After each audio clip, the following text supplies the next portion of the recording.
everyone, it's Abby again with AhHa Broadway. Back to you with another acting tip. So we want to talk a little bit about character development and what that really means. Well, we know what we get assigned as our role, but it's up to us to do some work to make that really come to life. So you have to make your acting choices.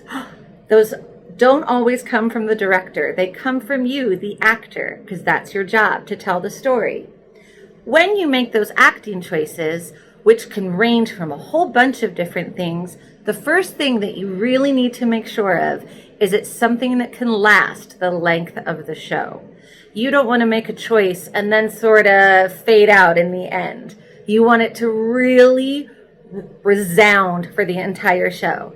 An example of that may be something physical.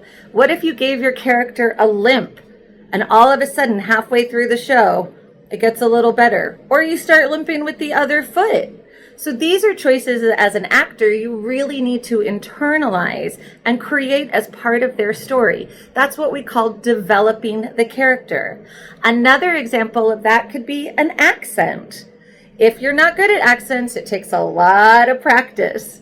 So you want to make sure you know exactly where your character is from.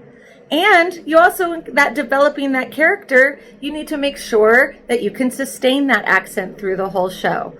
Oftentimes we get dialect coaches to help us, but sometimes it all comes down to the actor himself. Another example would be how old your character is. How does that change the way the voice sounds? If I was cast playing a grandma, I'm not going to sound super spiffy. Right? I need to then change my voice.